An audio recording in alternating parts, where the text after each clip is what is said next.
Hello from Gardening at Duchesse here in Ireland, and we're going to make a mess in the kitchen at the sink today because I'm going to show you how to sow half hardy or tender annuals.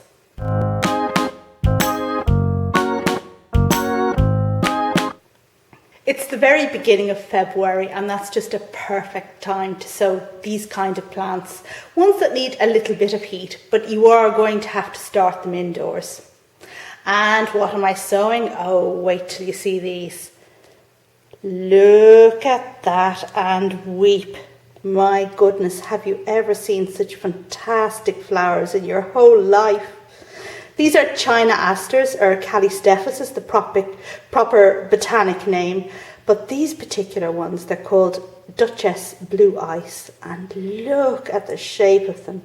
Oh my goodness, they're almost like protea flowers. Of course, protea flowers don't come in blue.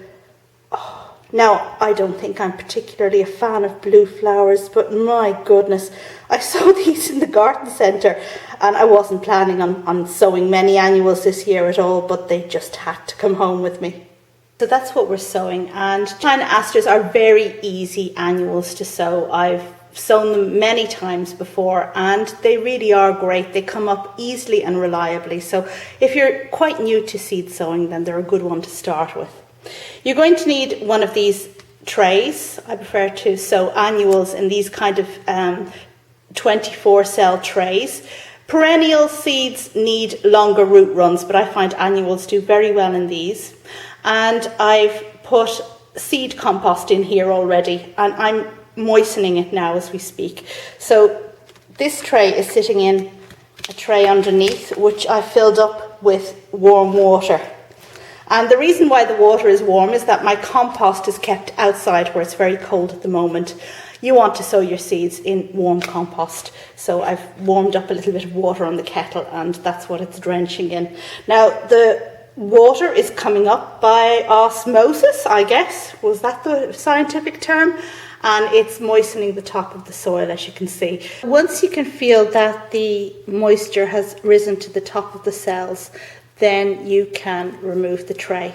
And that might be a bit tricky with one hand, but here we go.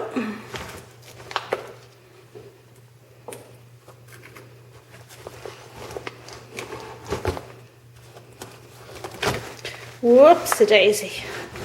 Yes, this really is trickier with one hand than I'd anticipated. And now you can see that was just the water that was sitting in there, and it's lovely and warm. Oh, that feels great on a cold day. Okay, so I'm going to make sure that the surface of the seed compost is nice and flat, and then I'm going to sow my seeds. I've already cut the top of the seed packet, and inside we have a second sealed packet here.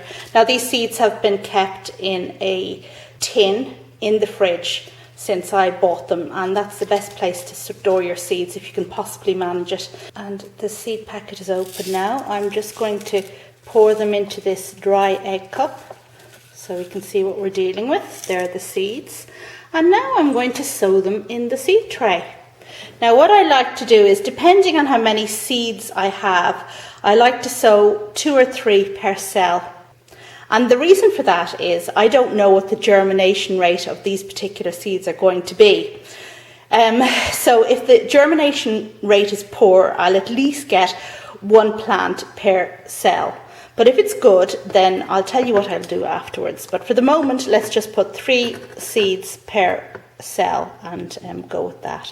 Now, you need to spread them out. So 1, 2, and 3. I'm going to take some more here. And the reason for that is that when these germinate, I want to be, like if 3 plants germinate in that 1 cell, then what I want to be able to do is to separate them out. But I'll tell you what to do if all 3 seeds germinate in a minute. The next thing I need is some vermiculite, and I've just removed a cup of it here from the bag. And I'm going to top all of my seeds with vermiculite. Now, Vermiculite is great because it allows light to still get through to the seeds. Just any big lumps like that, we'll take that out. And it has the added advantage of keeping growth of mosses and other things, undesirables, down while your seeds are busy thinking about germinating. What you need to do is press down, and the reason for this is that you want to make sure that your seeds come in intimate contact with the soil. They need to feel that moisture so that they can know it's time to, well, break their dormancy and start growing. There we have a nice neat job, and don't be afraid to put that you're putting too much vermiculite on top of the seeds. It's grand, they can take it. It lets light through. And okay, so this is looking good. And I did want to tell you what happens if all 3 of the seeds in each cell germinate. Well, that's excellent. That's brilliant, because then you're going to have lots of little plants. If all 3 do come up, then what you'll need to do is separate them. Now, I don't prick out, and traditional pricking out means knocking the earth out of the cell with the plantlets in it and basically getting those little plantlets bare root. And it's a very delicate operation, but I don't bother with that at all. What I do is I come along with a teaspoon, and so imagine I have one seedling there, one there, and one there. I just gouge it out, taking the soil up and everything, and then place it in another seed tray. The advantage of doing this is it just means I don't have 3 seed trays knocking about the house at the same time. So if I only get 24 plantlets from this sowing, well and good, but if I get 3 times that amount, then I'll deal with 3 seed trays as and when the time arises. The next step is to manoeuvre the seeds into the base. And this is a base which is clean and dry underneath. And that's important because we're going to put it on a heat mat. These seeds do need heat to germinate. And it is difficult enough to lift this up with one hand. Let's hope we don't have a major disaster here. There we go, over we go. You can tell I've done this kind of thing before, can't you? Okay, there we go. And then I'm going to put a lid on, and these seed trays come in packs of 3 with the base, the cells and the lid. And the lid just keeps humidity in there until the seeds get going. Now I'm going to put them on some heat. So now my seeds are in place. They're on their heat mat. This here is a heat mat. You may have a propagating tray that has all of this paraphernalia as part of the heat mat bit. And if you do, well and good, but I don't. This is what I have.